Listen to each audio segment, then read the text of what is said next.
सभी ज्योतिष विद्यार्थियों का इस खास मास्टर क्लास एक्सप्लेनर में बहुत बहुत स्वागत है। आज हम सीधे एस्ट्रो पावर टेक्स्ट से ग्रह बल यानी ग्रहों की शक्ति को डिकोड करने वाले हैं। सच कहा जाए तो ये एक ऐसा विषय है जो कुंडली देखने के नजरिए को पूरी तरह से बदल सकता है। तो चलिए बिना किसी देरी के ब्रह्मांड के इन रहस्यों को सुलझाना शुरू करते हैं। आज के हमारे अध्ययन का एजेंडा बिल्कुल स्पष्ट है। हम ग्रहों की शक्ति की परिभाषा समझेंगे, उनकी चरम शक्ति को मापना सीखेंगे, स्थितियों की तुलना करेंगे, कुछ व्यवहारिक कुंडली अध्ययन करेंगे, कमजोर ग्रहों के उपाय जानेंगे और अंत में उन शुरुआती गलतियों पर बात करेंगे जिनसे हर विद्यार्थी को बचना चाहिए। शुरुआत करते हैं स्रोत में दी गई इस बेहद शक्तिशाली बात से। वैदिक ज्योतिष ग्रहों की स्थिति के माध्यम से छिपी हुई संभावनाओं को उजागर करता है। ये सिर्फ एक वाक्य नहीं है, बल्कि ये हमारे आज के पूरे अध्ययन का आधार है। जब कोई भी अभ्यासकर्ता इन यांत्रिकियों को गहराई से समझ लेता है, तो कुंडली की व्याख्या करने का तरीका मौलिक रूप से बदल जाता है। तो आइए अपने पहले भाग की ओर बढ़ते हैं और ग्रहों की शक्ति की सही परिभाषा को समझते हैं। पहली अवस्था है उच्च, जिसे अंग्रेजी में एक्सल्टेशन कहा जाता है। ये किसी भी ग्रह के लिए सम्मान और शक्ति का बिल्कुल सर्वोच्च स्तर है। इसकी कल्पना एक ऐसे राजा के रूप में की जा सकती है जो अपने ही राज्य में पूरे राजसी ठाट-बाट के साथ सिंहासन पर विराजमान है। जब कोई ग्रह उच्च का होता है तो वो बिना किसी सामान्य बाधा के अपनी इष्टतम क्षमता से काम करता है। उसकी ऊर्जा चमकती है और वो बहुत तेजी से सकारात्मक परिणाम देता है। अब इसकी बिल्कुल विपरीत अवस्था होती है नीच, यानी डिबिलिटेशन। ये वो सबसे निचला स्तर है जहां एक ग्रह अपनी वास्तविक प्रकृति को व्यक्त करने के लिए भारी संघर्ष करता है। जब कोई ग्रह किसी शत्रु राशि में होता है तो उसकी ऊर्जा या तो विकृत हो जाती है या पूरी तरह से दब जाती है। लेकिन यहाँ एक बात ध्यान देने वाली है, नीच ग्रह का मतलब हमेशा पूरी तरह से विफलता नहीं होता। ये अक्सर संघर्ष के उस दौर को दर्शाता है जो अंततः व्यक्तिगत विकास की ओर ले जाता है। ये तो हुई परिभाषाओं की बात। अब दूसरे भाग में देखते हैं कि इस चरम शक्ति को आखिर मापा कैसे जाता है। आजकल तो सॉफ्टवेयर ये सारा काम सेकंड्स में कर देते हैं, लेकिन स्रोत हमें मैनुअल गणना की प्रक्रिया समझने की सलाह देता है। भविष्यवाणी करने से पहले ये एक तरह का बहुत जरूरी क्रॉस चेक है। सबसे पहले जन्मतिथि, समय और स्थान लेना होता है। फिर पंचांग में उस ग्रह की स्थिति देखी जाती है। इसके बाद सबसे अहम कदम है उस राशि के भीतर उस ग्रह की सटीक डिग्री और मिनट नोट करना, और अंत में उस आंकड़े की तुलना उच्च डिग्री सीमा से की जाती है। इसी तरीके से जल्दबाजी में की गई गलत भविष्यवाणियों से बचा जा सकता है। जरा उच्च ग्रहों की इस पूरी सूची पर गौर करें। ये बहुत ही शानदार तरीके से दर्शाता है कि हमारी गणनाओं का असली लक्ष्य क्या है।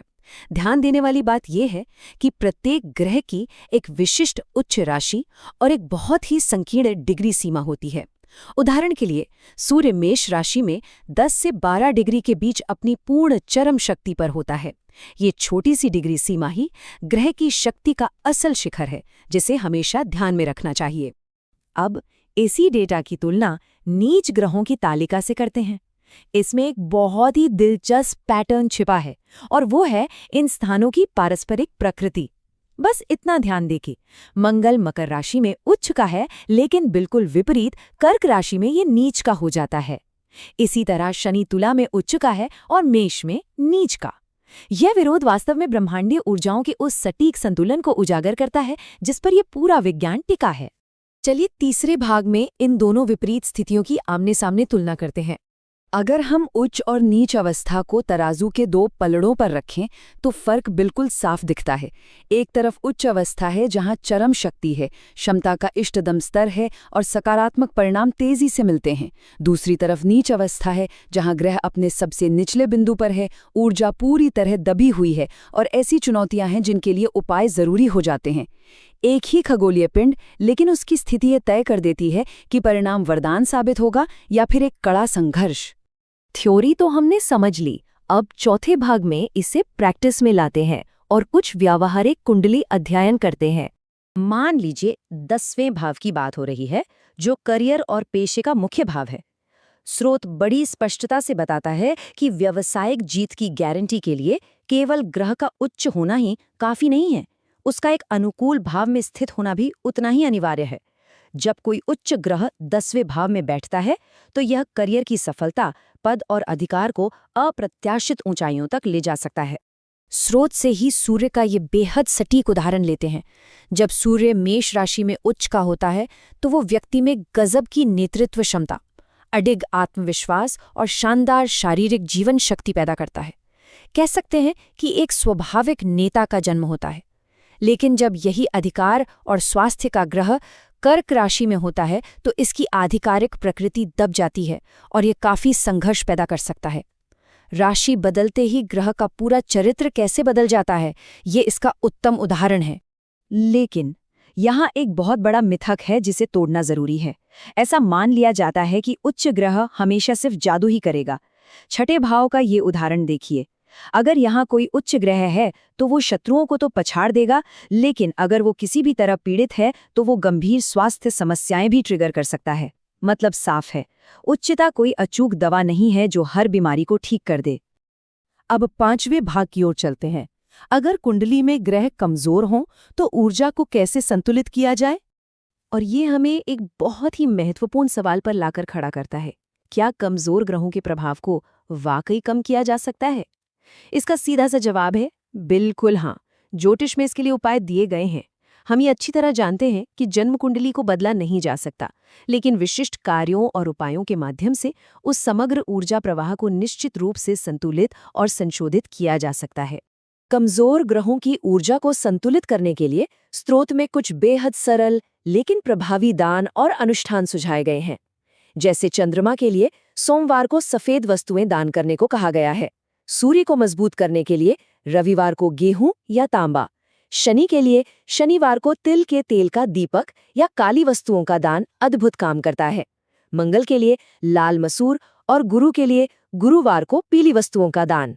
ये ऐसे व्यवहारिक उपाय हैं जिन्हें कोई भी आसानी से अपना सकता है। अब हम इस एक्सप्लेनर के आखिरी लेकिन सबसे अहम हिस्से पर आते हैं, शुरुआती गलतियों से बचना। अक्सर नए विद्यार्थी कुछ खास बातों को नजरअंदाज कर देते हैं और ये वो 4 प्रमुख गलतियां हैं जिनसे बचना बहुत जरूरी है। पहला, ये मान लेना कि उच्च ग्रह हमेशा सफल ही होगा। दूसरा, भाव या घर की स्थिति को पूरी तरह नजरअंदाज कर देना। तीसरा तथ्य बहुत ही औचक है, सक्रिय दशा अवधि को भूल जाना। जरा सोचिए, एक नीच ग्रह शायद कोई नकारात्मक परिणाम दे ही ना अगर उसकी दशा ही सक्रिय नहीं है। और अंत में नीच भंग राजयोग को अनदेखा करना, जहां कुछ खास परिस्थितियों में एक नीच ग्रह अचानक से अत्यधिक शक्तिशाली और लाभकारी भी बन सकता है। अंत में ये एक ऐसा विचारोत्तेजक प्रश्न है जो हम सबको खुद से पूछना चाहिए। किसी भी जन्म कुंडली में कौन सी छिपी हुई शक्ति जागृत होने की प्रतीक्षा कर रही है? हमने देखा कि ग्रहों की शक्ति सिर्फ एक स्थिर स्थिति नहीं है, बल्कि ये ऊर्जाओं का एक बहुत ही जटिल और खूबसूरत नृत्य है। उम्मीद है कि ये मास्टर क्लास हर विद्यार्थी को कुंडली के भीतर छिपे इन ब्रह्मांडीय संबंधों को और अधिक गहराई से खंगालने के लिए प्रेरित करेगा। तो बस सीखते रहिए और ब्रह्मांड के इन रहस्यों को डिकोड करते रहिए।